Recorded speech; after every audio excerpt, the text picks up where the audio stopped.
Olá pessoal, a ideia da presente aula é discutir um pouquinho do efeito de multipercurso na propagação envisada direta, que é um problema essencial em antenas, mas eu vou apresentar aqui uma análise simplificada. Então imagine que você tenha uma antena a uma certa altitude H1, tem que lembrar também que existe o efeito da curvatura da Terra, mas se você estiver pensando em visada direta, distâncias não tão longas assim, você pode pensar só em termos de amplitudes, de altitudes aqui. Outra coisa também é que, em geral, o terreno ele pode ser irregular e a reflexão pode não ser especular nos pontos em que ocorre. Mas vamos assumir aqui, por uma boa simplicidade, que você tem um diagrama de radiação da antena, então tem o lóbulo principal, lóbulos secundários aqui, digamos que todos esses outros raios sejam provenientes dos lóbulos secundários.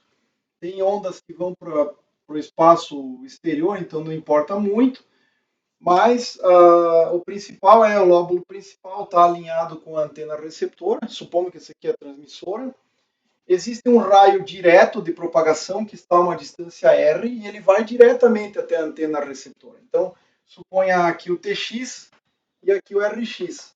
Essa propagação se dá diretamente, né? Então visada direta. Mas é possível, no caso de multipercurso, uma onda que parte da antena transmissora ser refletida por uma superfície e, eventualmente, né, nem todos esses raios, pensando em ótica geométrica, vão chegar lá, mas, eventualmente, um determinado raio conseguir chegar lá na antena receptora, por um percurso diferente da visada direta, porque teve uma reflexão no meio do caminho. Claro que pode ter espalhamento também, é um outro efeito que acontece. Então a onda pode ser espalhada por alguma coisa, ou pode ser por difração em objetos, como uma região de sombra que você teria pela ótica geométrica. A difração pode fazer um sinal chegar até um determinado lugar. Mas aqui o nosso problema, simplificadamente, é: eu tenho um raio direto e eu tenho um raio refletido, os dois chegam lá na antena. Tá? Então, qual que é a ideia? Eventualmente, num problema mais complicado, como é propagação de comunicação móvel em área urbana, onde tem muitos prédios, carros, metais, etc., você vai ter vários raios chegando lá, então você precisa de um software que faça essa conta um pouco melhorada, mas aqui, em geral, num link de comunicação, você poderia descobrir onde está o ponto de reflexão especular. É claro que nem tudo vai ser refletido aqui. Então, esse ponto aqui, ó, que é o ponto de reflexão que a gente está considerando especular, tem um coeficiente de reflexão gama, é o gama da superfície, aqui vou colocar gama S, é o gama da superfície. E aí o raio parte da antena, chega até esse ponto, é refletido e chega na antena receptora. Então você tem aqui uma interferência. Interferência entre o raio direto e o raio refletido, né? O raio refletido no solo. Na verdade, é melhor chamar entre a onda direta e a onda refletida no solo, ou na superfície que você esteja considerando. Qual é a ideia aqui? Nós precisamos calcular a diferença de fase, porque essa interferência pode ser construtiva ou destrutiva. Então, qual é o problema? Determinar a fase.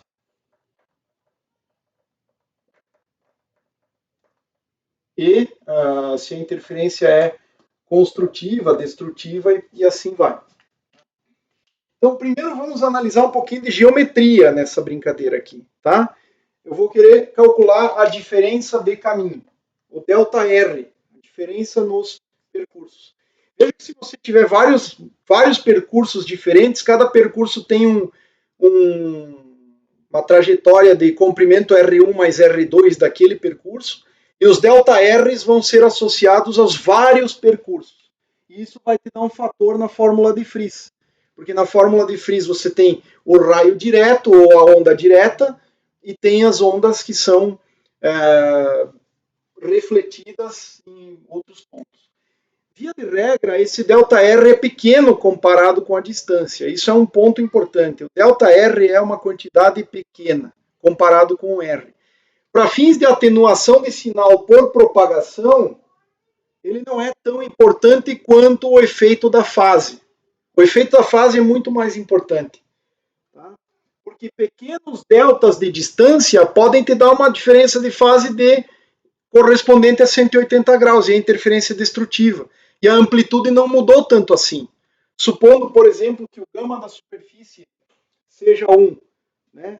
É claro, os efeitos maiores estão sobre qual é a magnitude do lóbulo secundário da antena, ou de qual a direção está emanando da antena aqui, e, evidentemente, que a refletividade da superfície. Normalmente, isso aqui não é especular perfeitamente. Então, claro que o raio que não chega diretamente, ele vai ter o efeito da atenuação por conta do inverso do quadrado da distância, que vai dar mais ou menos perto do 1 sobre r quadrado, mas ainda vai ter os efeitos de não ser o raio direto, que a princípio é o lóbulo principal da antena, não chegar no lóbulo principal da antena receptora, não ter uma superfície perfeitamente especular, então ele vai chegar mais atenuado. Naturalmente ele vai chegar mais atenuado. Então vamos primeiro para a geometria aqui. Olha só, nós temos aqui, digamos, uma certa antena montada numa área de altitude qualquer, mais a altura da antena que me dá uma altitude total H1. Esse terreno aqui ele varia, aqui é o ponto de reflexão que estou considerando, varia, e a antena 2, a antena de recepção, está montada junto com torre e tudo mais numa altitude H2. Então aqui, ó, no ponto 1 eu teria a altura H1 mais o ΔH. Esse ΔH estou assumindo que o H2 é maior que o H1, mas não muda tanto se você quiser fazer a lógica inversa. Então aqui você tem H1 mais ΔH.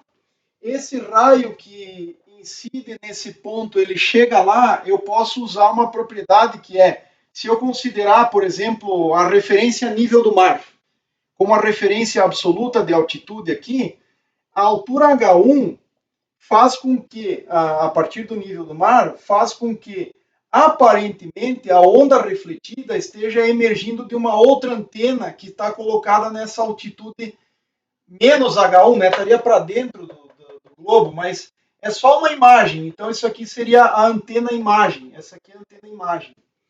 E aí eu posso, então, calcular a distância total por geometria básica. Essa trajetória a partir da imagem também é R1, porque é tudo simétrico aqui. E o caminho total da onda refletida é R1 mais R2. Então, a diferença de caminho será dado por R1 mais R2 menos R. Esse é o ΔR. Tá certo? Esse é o ΔR que nós temos aí. Aí um pouco de geometria, né? Aqui, se você pegar o R1 mais R2 como a hipotenusa, em relação às distâncias x1 mais x2, que estão aqui também, você tem esse cara ao quadrado igual a esta distância ao quadrado mais a altura total ao quadrado aqui, ó, é um triângulo retângulo aqui, com ângulo reto aqui. Então você tem 2H1 mais ΔH quadrado, x1 mais x2 ao quadrado, isso aqui te dá a distância R1 mais R2 ao quadrado, que é propagada pelo raio refletido nesse ponto. Só que x1 mais x2 é R cosseno de alfa. Esse aqui é a distância R, essa quantidade aqui é o R vezes o cosseno do ângulo de elevação alfa. E esse ângulo, nessa situação, a elevação aqui é considerada como associada a essa diferença de altitude ΔH aqui, que eu suponho não seja tão grande, comparado com a distância R. Eu posso pensar assim, ó, R está na faixa de quilômetros e o ΔH está na faixa de metros, ou dezenas de metros. Então, tipicamente, né, dezenas ou centenas não dá, né, que aí já começa a ter que levar em conta a curvatura da Terra, mas dezena de quilômetro para uma centena de metros. Então, é um fator de 1 sobre 10, pelo menos. Consequentemente, esse cosseno é aproximadamente 1. E x1 mais x2 é aproximadamente R.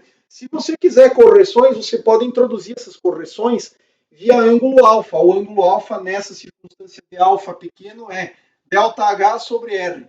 Então, o cosseno de alfa aqui pode ser melhor aproximado por 1 menos metade de ΔH sobre R quadrado. Expansão em séries de Taylor, né? Então, você teria mais termos na série.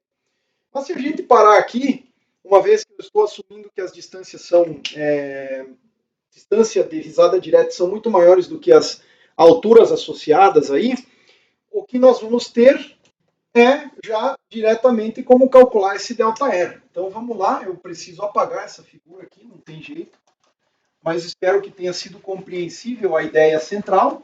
Então o que sobra para nós agora é calcular o R1 mais R2. Então R1 mais R2 ao quadrado corresponde a R quadrado mais 2 vezes o H1 mais,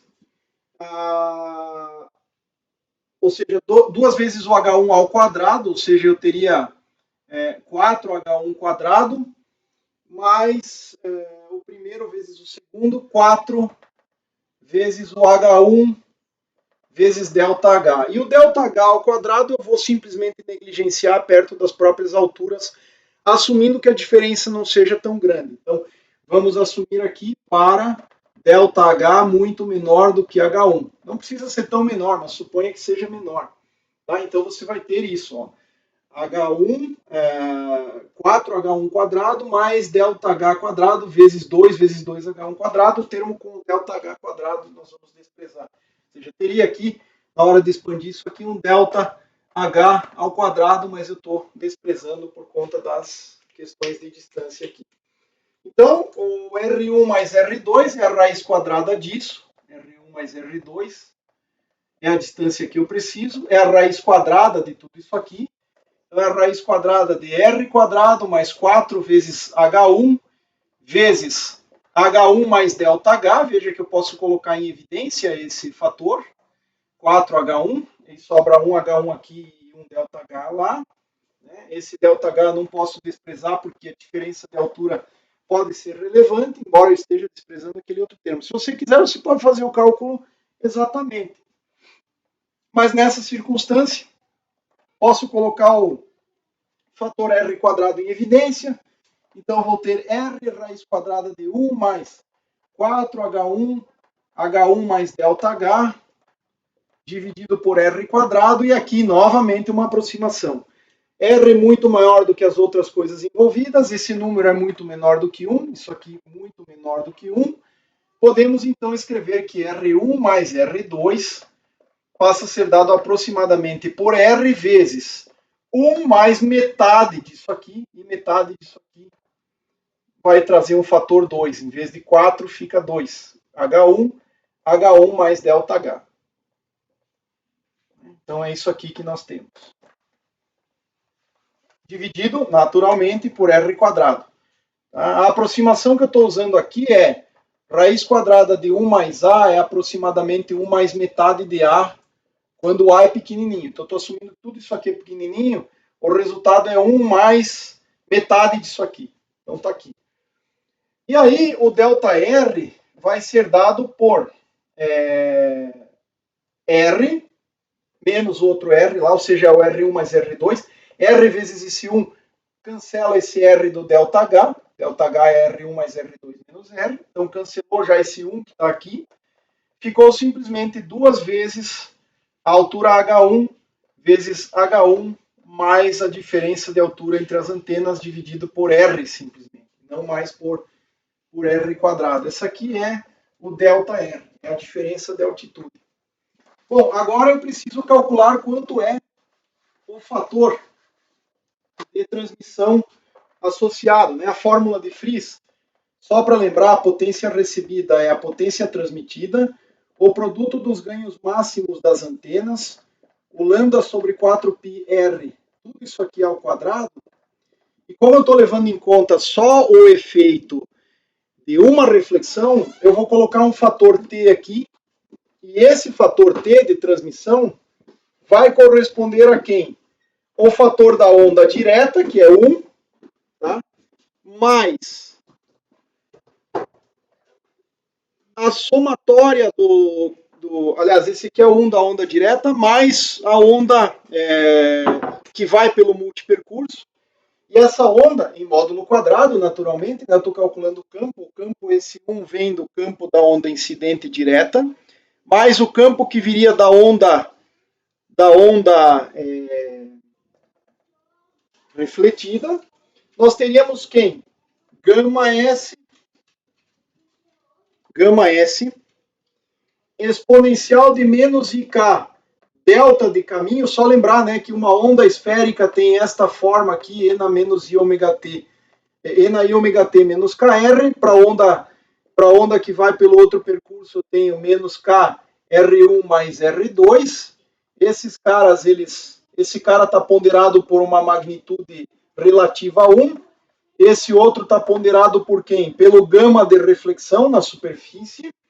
Está ponderado pelo ganho relativo, raiz quadrada do ganho relativo naquele ângulo θ, vamos chamar assim, da antena transmissora, vezes a raiz quadrada do ganho relativo da antena refletora naquele mesmo ângulo θ da chegada lá, θ1, θ2 aqui, então, são ângulos distintos em geral, ou seja, dado o lóbulo principal, o θ1, esse seria o lóbulo principal, o θ1 seria para a antena transmissora o ângulo associado a esse ângulo, ao lóbulo que vai produzir a reflexão lá no solo. Né? Então, eu preciso saber em qual parte da antena transmissora ou da antena receptora está chegando esse sinal, basicamente. Então, aqui eu teria uma raiz quadrada de um produto de ganhos. Ganho transmissão, ganho recepção corrigidos naquele θ1 e naquele θ2. Tá? Então, essa diferença de caminho é porque justamente eu posso colocar esse termo em evidência, em módulo ao quadrado ele é 1, e aí eu vou ter aqui menos K R1 mais R2 menos R. Né? Se eu colocar em evidência. Né? Quando você tem algo assim, E elevado a I alfa mais E elevado a I beta, você pode escrever isso aqui assim, E elevado a I alfa, que multiplica 1 mais E elevado a I beta menos alfa. Por isso que eu preciso desse ΔR. Tá? Então, esse ΔR é uma diferença de fase aqui. Muito importante. Bom, o gama S é um número complexo, então o gama S ele tem módulo e fase. E, ao final das contas, esse fator aqui é que está associado ao multipercurso. Então, você vai ter algo sempre com esta cara aqui, olha. O fator de transmissão na fórmula de Fries. Sendo essa aqui a fórmula de Fries, estamos levando em conta somente o efeito da visada direta, que é o 1, e mais o percurso adicional. Um único trajeto, uma única trajetória adicional. Então, o fator T, que é o fator de transmissão nesse caso, vai ser dado pelo módulo de 1 mais raiz quadrada do G de transmissão no ângulo associado à incidência naquele ponto, o ganho de recepção associado ao ângulo que é percebido pela antena receptora, vou chamar de θ2 aqui. Então, não dá para usar um único sistema de coordenadas, é sempre na receptora usar um sistema local, na transmissora usar outro sistema local, e esses ângulos são locais, portanto, associados aos valores já normalizados. Então, esse número aqui é menor que 1, esse aqui é menor que 1. Em geral, no máximo é 1, tá? Mas sempre são normalmente menores do que 1. O módulo do gama associado à reflexão, e aí você tem aqui um E elevado a menos IK, delta de caminho, mais a fase adquirida na reflexão. Essa fase, você pode ir lá e calcular através da teoria de interfaces planas. É uma coisa que a gente discute em ondas eletromagnéticas, pelo menos brevemente. Existem fórmulas que te permitem calcular o gama de uma superfície ou o coeficiente de reflexão de uma superfície com base no ângulo de incidência e tudo mais. Então, esse cara aqui, além de tudo, gama S depende do ângulo de incidência lá localmente na superfície. Depende dos materiais, onde está acontecendo a reflexão e tudo mais. Pior caso é a superfície ser metálica, e aí você vai ter, para um bom metal, que é onde reflete maximamente, eu vou chamar assim, condutor ideal, onde rigorosamente isso aqui é válido, gama S é menos 1. Ou seja, 1 com um ângulo de 180 graus. 1 elevado a π. Então, menos 1 é um condutor ideal. Então, nessa circunstância, você vai ter essa inversão de fase do campo que é refletido lá. Mas, normalmente, esse gama aqui, ele depende de θi e da polarização do campo.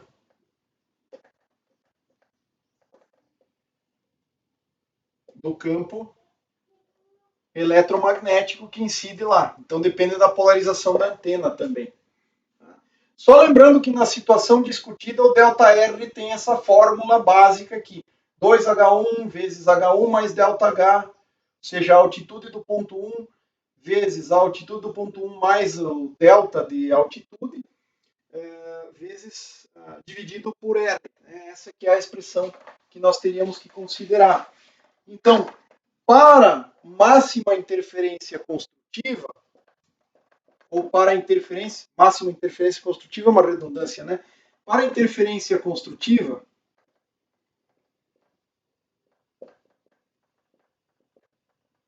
que você tem que fazer? Você tem que simplesmente fazer esse termo aqui, essa exponencial, e elevado a menos IK delta R, mais a fase adquirida lá na reflexão, é menos IK delta R e aí menos θS aqui. Se você escrever o gama S na forma módulo e fase da reflexão. Tá? Então eu teria E na menos IK delta R mais I delta S mais I θS aqui. Esse cara tem que ser igual a 1. Essa é a condição para que você tenha interferência construtiva. Você pode calcular para interferência destrutiva também. É só igualar esse a menos 1. No pior caso, isso aqui tudo é 1, a reflexão 1, e o sinal morre lá na recepção. Mas mesmo que não sejam unitários esses valores aqui, podem ser menores do que 1, é possível que você já esteja no limiar de recepção ou perto de perder o sinal, chega uma onda com interferência destrutiva, pronto, já é suficiente para destruir o sinal. Então, isso aqui, ó, essa exponencial para ter interferência construtiva, corresponde a K delta R menos a fase θS igual a um múltiplo par de 2π. Onde M pode ser igual a 1, pode ser igual a 0, né, se tudo fosse desprezível, 0, 1, 2 e assim sucessivamente. Mas normalmente, se você está pensando em interferência de fase, isso tem que ser um múltiplo de 2π. Tá? Poderia ser 0 também, né? K delta R exatamente compensar o θS. Então, você vai ter essa condição aqui. E aí, naturalmente, que para um conjunto de antenas, se o sistema é um sistema de comunicação fixo, você pode mexer no ΔH, isso é possível, ou colocar múltiplas antenas, o que dá a ideia de você fazer sistemas MIMO com múltiplas antenas, para ver em qual, naquela circunstância, a interferência é construtiva. Ou você combina sinais, eventualmente. Sistemas multiple input, multiple output, fazendo isso com antenas. Você vai ter uma diversidade de antenas para ver em qual delas acontece a interferência construtiva. Então aqui basicamente, olha só, dado que o θS, supondo que você mais ou menos conheça onde que está acontecendo a reflexão, você vai ter que ajustar o ΔR. Só que a distância entre um ponto e outro não dá para mexer, mas o ΔH dá para mexer. O H1 também não dá para mexer. Até dá para mexer, né? Porque você mexe o ΔH, pode mexer no H1 ou no H2. Então, basicamente, o que você vai fazer? Você vai determinar o H por uma equação. Você vai ter aqui o ΔR que você vai ajustar, e ajustar ΔR e ajustar esse ΔH aqui. Então, você vai ter algo assim como θS mais um múltiplo de 2π, que pode ser 0, dividido por constante K. Então, isso que te daria o ΔR.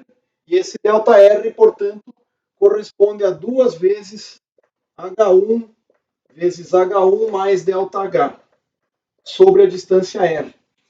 E por aí também você pode perceber um efeito muito importante que acontece em sistemas de comunicação móvel. Tá?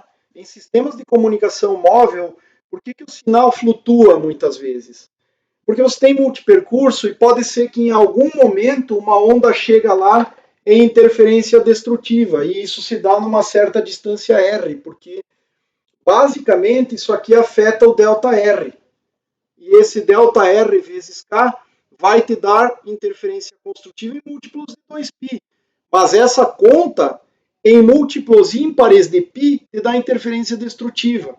Então, eventualmente, você sai de um ponto e vai para outro, você aumenta o nível de sinal, porque aqui estava destrutivo, logo ali está construtivo o nível de sinal. Tá? Outra coisa que é muito importante é cálculos de links em cidades, principalmente quando você tem área de superfície de água envolvida, em que a superfície da água é sujeita a condições do tempo.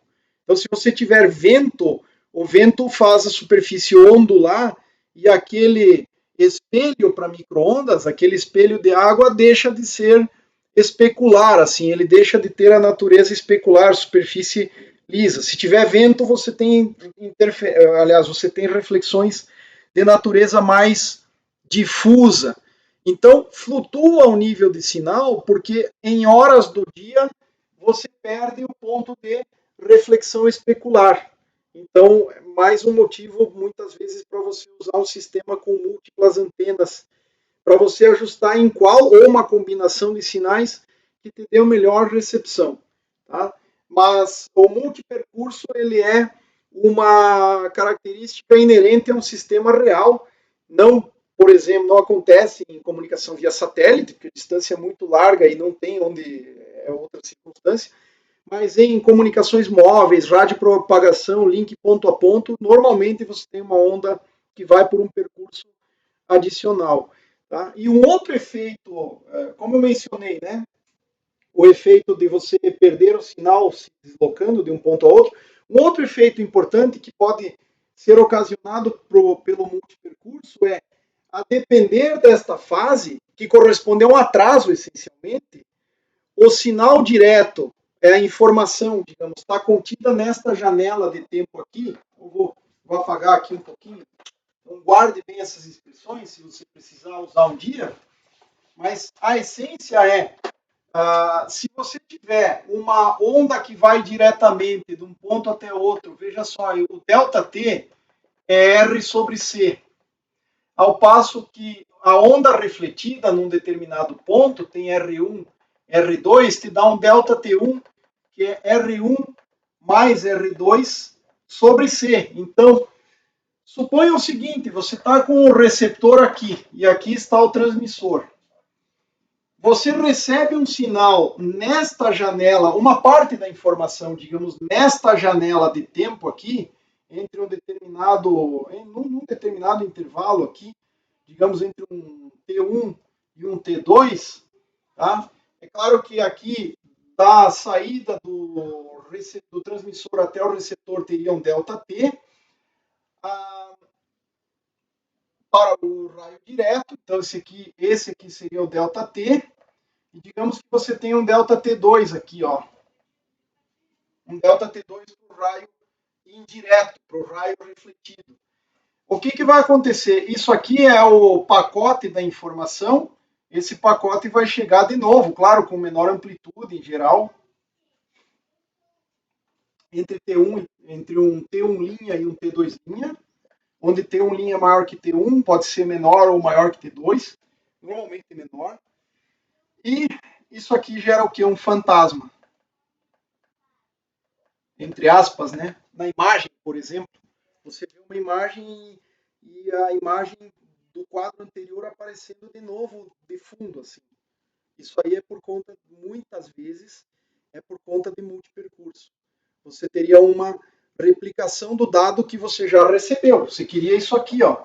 Ele chegou pelo raio direto, mas ele está chegando pelo percurso indireto novamente, a mesma informação.